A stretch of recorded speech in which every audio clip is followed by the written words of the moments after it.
ایک مسلمان عورت 3 اوقات میں اللہ کے بے حد قریب ہوتی ہے۔ پیارے دوستو، اس ویڈیو میں بتائیں گے کہ وہ کون سے 3 اوقات ہیں جب ایک مسلمان عورت اللہ کے بے حد قریب ہوتی ہے۔ لیکن آئیے سب سے پہلے یہ جان لیتے ہیں کہ کسی نیک بخت عورت پر تہمت لگانا کیسا ہے، یعنی کسی عورت کے بارے میں ایسی جھوٹی بات کہنا کہ جو اس عورت میں نہ پائی جاتی ہو، تو پھر اس کی سزا کیا ہے۔ ایک مرتبہ ایک شخص حضرت علی رضی اللہ تعالیٰ عنہ سے پوچھنے لگا کہ یا علی، بتائیے کہ وہ کون سا مرد ہے کہ جس کی تمام عمر کی عبادت اس کے منہ پر ماری جائے گی اور وہ بغیر حساب و کتاب کے دوزخ میں جائے گا۔ بس جیسے ہی یہ پوچھا گیا تو حضرت علی رضی اللہ تعالیٰ عنہ نے فرمایا کہ اے بندہ خدا، یاد رکھنا کہ میں نے اللہ کے رسول سے سنا ہے کہ جو مرد کسی عورت پر تہمت لگاتا ہے تو اللہ اس مرد کی ساری نیکیاں اس کے منہ پر مار دیتا ہے، اور اللہ کے فرشتے اس پر مسلسل لعنت بھیجا کرتے ہیں، اور یوں وہ دنیا میں رسوا ہو جاتا ہے اور آخرت میں کسی بھی نیکی کا صلہ نہیں پاتا۔ وہ شخص پوچھنے لگا کہ یا علی، کسی عورت پر تہمت لگانا اتنا بڑا گناہ کیسے؟ تو حضرت علی رضی اللہ تعالیٰ عنہ نے ارشاد فرمایا کہ اے شخص، کسی پر تہمت لگانا یعنی کسی کی عزت کو قتل کرنا ہے۔ یاد رکھنا کہ اللہ کے نزدیک جیسے کسی انسان کو قتل کرنا ایک بدترین گناہ ہے، ویسے ہی کسی پر تہمت لگانا اس کی عزت اور شخصیت کو قتل کر دینے کے برابر ہے۔ اے شخص، کبھی بھی کسی پر تہمت نہ لگانا، خاص طور پر کسی عورت کے بارے میں کبھی کوئی جھوٹی بات نہ کہنا۔ پیارے دوستو، آئیے اب یہ جانتے ہیں کہ وہ کون سے 3 وقت ہوتے ہیں جب ایک مسلمان عورت اللہ کے سب سے زیادہ قریب ہوتی ہے۔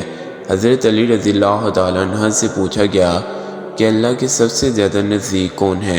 بس جیسے ہی یہ پوچھا گیا تو حضرت علی رضی اللہ تعالیٰ عنہ نے فرمایا اے بندہ خدا، اللہ کے سب سے زیادہ قریب وہ عورت ہے جو اللہ کے لیے نامحرم سے پردہ کرتی ہے۔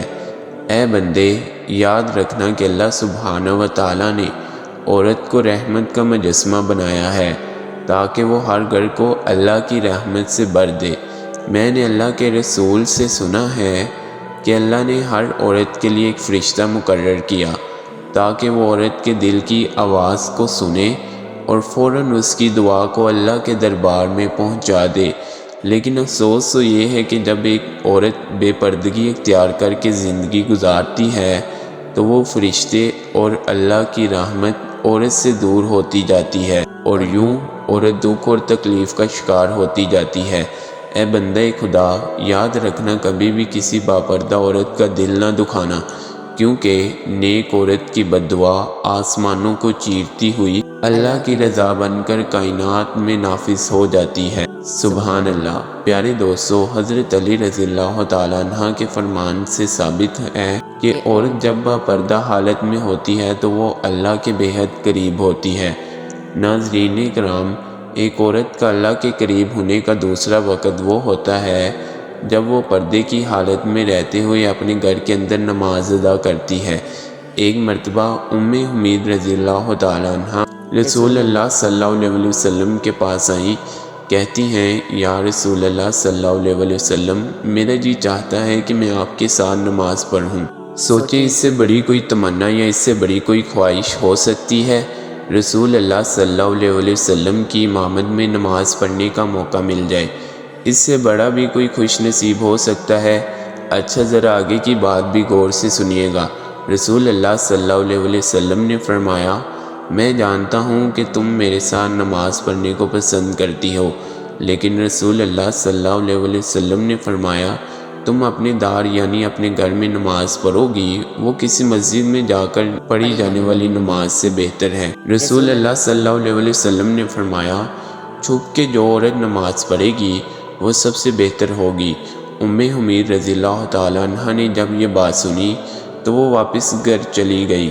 انہوں نے گھر کے کونے میں نماز کی جگہ مختص کی جہاں اندھیرا تھا، جہاں کسی کی نظر بھی نہیں پہنچتی تھی۔ رسول اللہ صلی اللہ علیہ وسلم کی صحابیہ پھر وہیں نماز پڑھا کرتی یہاں تک کہ وہ اپنے رب کے پاس چلی گئی۔ پیارے دوستو، ثابت ہوا کہ جب ایک عورت اپنے گھر کے کمرے کے اندر اللہ کے حضور سجدہ ریز ہوتی ہے تو اس وقت وہ سب سے زیادہ اللہ کے قریب ہوتی ہے۔ پھر وہ جو بھی مانگے اللہ عطا فرماتا ہے۔ پیارے ناظرین، ایک مرتبہ حضرت موسیٰ علیہ السلام نے اللہ سبحانہ و تعالیٰ سے پوچھا کہ اے میرے خالق و مالک، مجھے یہ بتا کہ اس وقت یعنی اس موجودہ دور میں تجھے سب سے عزیز کون ہے؟ اللہ تبارک و تعالیٰ نے جواب دیا کہ اے موسیٰ، اگر دیکھنا چاہتے ہو کہ مجھے عزیز کون ہے تو جاؤ کنعان کے ایک گاؤں میں، وہاں ایک عورت رہتی ہے، اس کا نام دیال ہے، جو اس وقت مجھے سب سے زیادہ عزیز ہے۔ موسیٰ علیہ السلام کے دل میں یہ بات پیدا ہوئی کہ میں بھی اس اللہ کی عزیز بندی کی زیارت کروں، دیکھوں تو آخر وہ کون ہے اور ایسے کون سے عمل کرتی ہے کہ جس کی وجہ سے اللہ کو عزیز ہے۔